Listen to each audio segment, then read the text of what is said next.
पुराना शीशा प्राचीन वस्तुओं की दुकान के कोने में पड़ा हुआ था। उसका गहरा लकड़ी का फ्रेम धूल से ढका हुआ था। यह वर्षों से वहाँ था और कोई भी इसे खरीदना नहीं चाहता था। कुछ लोगों ने कहा कि यह शापित है और जो कोई भी इस पर नजर डालेगा वह बर्बाद हो जाएगा। एक दिन सारा नाम की एक युवती दुकान में आई। वह अपने नए घर में टांगने के लिए एक दर्पण की तलाश कर रही थी और वह कोने में पुराने शीशे की ओर आकर्षित हुई। दर्पण सुंदर था, तीव्र चमक के साथ था।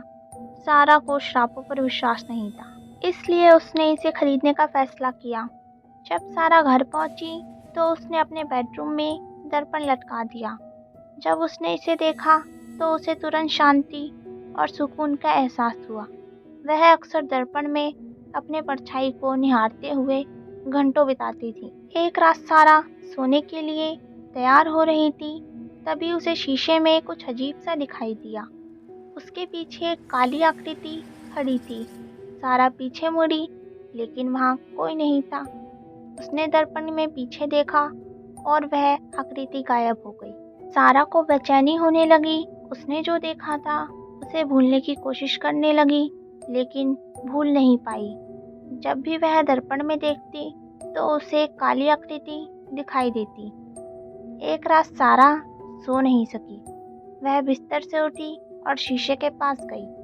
वह बहुत देर तक शीशे को देखती रही और फिर उसे वह काली आकृति फिर से दिखाई दी। इस बार आकृति ने उससे बात की और अब तुम मेरी हो, आकृति ने कहा। तुम कभी मुझसे बच नहीं सकती। सारा चिल्लाई और कमरे से बाहर गई। वह सप्ताह के बाकी दिनों में अपने बेडरूम में नहीं सोती थी।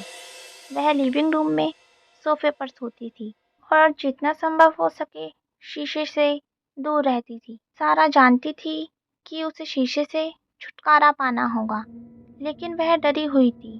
वह इस बात पर दोबारा गौर करना नहीं चाहती थी, लेकिन वह जानती थी कि उसे ऐसा करना ही होगा। अगले दिन सारा शीशे को पार्क में ले गई। उसे एक सुनसान जगह मिली और वह शीशे के सामने खड़ी हो गई। उसने एक गहरी सांस ली और उसमें देखा काली आकृति उस शीशे में ही थी। आकृति सारा को देखकर मुस्कुराई और कहा, तुम मुझसे बच नहीं सकती। सारा ने अपनी आंखें बंद कर ली और ध्यान केंद्रित किया। उसने अपने जीवन की सभी अच्छी चीज़ों और उन सभी लोगों के बारे में सोचा जिनसे वह प्यार करती थी। उसने स्वयं को प्रकाश और प्रेम से घिरे हुए होने की कल्पना की। जब सारा ने आंखें खोली तो वह काली आकृति गायब थी। दर्पण फिर दर्पण ही था। सारा ने दर्पण लिया और उसे कूड़ेदान में फेंक दिया। उसने कभी पीछे मुड़कर नहीं देखा। सारा को उस दिन समझ आया कि भले ही दुनिया में अभिशाप है, लेकिन प्यार और रोशनी भी है। वह जानती थी कि वह कभी भी सचमुच पराजित नहीं हो सकती, जब तक कि उसके पास उसे आगे बढ़ाने के लिए उसके प्रियजनों की ताकत है।